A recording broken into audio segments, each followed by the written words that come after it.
The men burning down Greenwood had police badges. Not because they'd infiltrated law enforcement, because the police chief handed the badges out while the neighborhood was already on fire. When the National Guard arrived, what they did next would become the second crime of that night. What happened in Tulsa on the night of May 31st, 1921 was not a riot. A riot is chaos. People reacting, structures breaking, no one in command. What happened in Greenwood was methodical. Block by block, building by building, kerosene first, then a match. Every institution that should have stopped it had already decided which side it was on, and none of them were on Greenwood's side. This is where it started. Greenwood was built on exclusion. Because Black Americans were shut out of white-owned banks, white-owned stores, and white-owned professional services across the South, they built their own. By 1921, the Greenwood District of Tulsa, Oklahoma contained nearly 200 Black-owned businesses inside 35 square blocks, hotels, law offices, a hospital, a surgery practice, 2 newspapers, a movie theater, grocery stores, and restaurants. The dollar circulated inside Greenwood before it ever left, spent and respent within a community that had been forced to be self-sufficient and had turned that necessity into something remarkable. Residents called it Black Wall Street. Booker T. Washington, who visited in 1905, called it the Negro Wall Street of America. By any measure, it was the most prosperous black community in the United States. Across the Frisco Railroad tracks, white Tulsa watched it grow. For some, that growth was intolerable, not because Greenwood had done anything wrong, but because it had done everything right. A black man in a fine suit, a black woman wearing fur, a nationally acclaimed black surgeon named Dr. A.C. Jackson with a practice that white patients traveled across the city to see. In a city built on the assumption that black prosperity was impossible, Black Wall Street was a provocation simply by existing. White resentment toward Greenwood had been building for years. Threatening letters had been sent to prominent black business leaders demanding they stop expanding into white-adjacent neighborhoods. The city was primed. What it needed was a spark. The spark, when it came, was small enough to be almost meaningless. On the morning of May 30th, 1921, a 19-year-old shoe shiner named Dick Rowland stepped into an elevator in the Drexel building downtown. The operator was a 17-year-old white woman named Sarah Page. Something happened in that elevator. A stumble, a brush, an accident, and Page screamed. Rowland ran. By the time the police investigated, the story had already been reshaped by every retelling. The Tulsa Tribune published an article that afternoon headlined, "Nab Negro for Attacking Girl in an Elevator." What the editorial page said that same day, nobody can now prove, because that page disappeared within days, cut from the microfilm archive, and was never recovered. By evening, a crowd of white Tulsans had gathered outside the courthouse where Rowland was being held. Word spread through Greenwood that a lynching was being planned. A group of black men, many of them World War I veterans who had served overseas, expecting that military service would earn them equal standing at home, and had returned to find nothing had changed, drove downtown armed and offered the sheriff their help protecting Rowland. He turned them away. They came back with more men. A second confrontation erupted in the courthouse parking lot. A white man attempted to disarm one of the veterans. A shot fired, and in the words of every survivor who described that moment, all hell broke loose. The outnumbered black men retreated north toward Greenwood, trading fire as they went. Behind them, the white crowd swelled. Police Chief John Gustafson made his decision before midnight. He began deputizing civilians.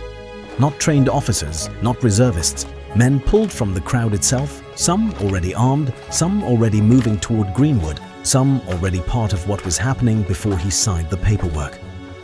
By midnight, those deputies outnumbered the actual Tulsa police force 3-1. They had badges, legal authority, and kerosene. The invasion of Greenwood began at dawn on June 1st. Thousands of armed white men poured across the Frisco tracks as the sun came up, moving in organized groups rather than a stampede, working systematically down blocks the way a demolition crew might. Looting came first. Witnesses described men taking their time, carrying furniture, jewelry, and furs out of homes before setting them alight. as though the burning were the final step in a process they had planned. The fires started in the curtains, spread to the walls, then reached the roofs. Mount Zion Baptist Church went up in flames.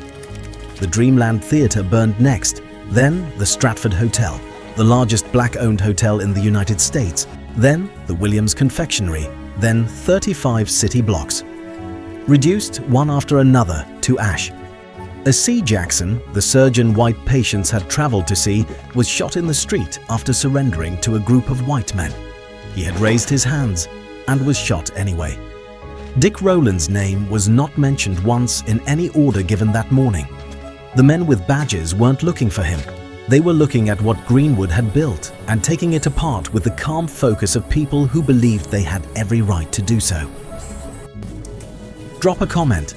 At what point do you think the city of Tulsa crossed from failure into something deliberate? The National Guard arrived mid-morning. Survivors later said there was a moment, brief, suspended, when it felt like it might stop. Under their orders, guardsmen moved into Greenwood and began detaining people. Not the men still looting, not the men still burning. Black Tulsans. Men, women and children were ordered out of their homes at gunpoint, hands raised, and marched through the streets of downtown Tulsa to internment camps at the convention hall and the fairgrounds. More than 6,000 people were held. To be released, a black Tulsan needed a white employer or sponsor willing to vouch for them in person. Without that voucher, they stayed locked in. Some were held for 8 days while their neighborhood continued to burn. The official records counted 36 dead when the smoke cleared. The Red Cross registered more than 800 people treated for injuries. Historians who have studied the mass graves found in subsequent decades believe the true death toll may have reached 300. But the records that might answer that question definitively were gone. Police department files on the massacre disappeared. Court documents vanished. The missing Tribune editorial page was never found. Not one person, not one deputy, not one arsonist, not one man who marched through Greenwood with a lit match was ever prosecuted for anything. Survivors came home to rubble and then faced a third obstacle. The city moved to extend its fire code in a way that would have made rebuilding in Greenwood financially impossible for most families. A lawyer named B.C. Franklin, still practicing out of a Red Cross tent pitched in the ashes, challenged the rezoning in court. He won, and the rebuilding began, funded entirely by the people who had just lost everything, with no government assistance and no insurance money. Every policy held by black Tulsans in Greenwood had been rendered worthless by a single administrative decision. The city had classified what happened as a riot. Under the standard exclusion clauses of nearly every policy in existence, a riot was not a covered event. Every claim filed was denied. The men who drafted that classification understood exactly what it meant. City Commission minutes from the days immediately following the massacre reveal widespread acknowledgement of what had occurred, paired with a clear consensus that the best course for Tulsa was to say nothing about it, publicly or officially, and let time do the work of forgetting. For decades, that strategy held. Children who grew up in Tulsa in the 1940s and 1950s went through school without hearing the word Greenwood in a classroom. Their parents had learned that trying to talk about what happened produced either silence or dismissal. The erasure became its own inheritance, passed down through every generation that never knew what had stood on those 35 blocks. A journalist named Ed Wheeler forced the first crack in the early 1970s, publishing in a small local periodical after mainstream outlets refused to run the story. Scott Ellsworth's book in 1982, Death in a Promised Land, put the scholarship into permanent print. Not until 1997 did the Oklahoma Legislature commission an official investigation, and the 200-page report wasn't published until 2001.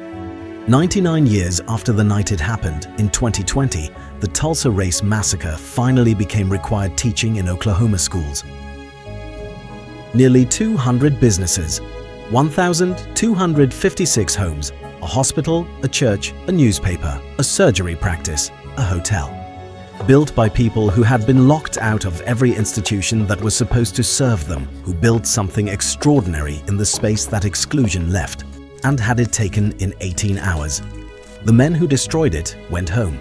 Those who survived were handed the debris, the denied claims, and a century of official silence. Some things don't stay buried. The deeper we dig into the past, the more we understand the present. I'm Zombo, and there's always more to discover.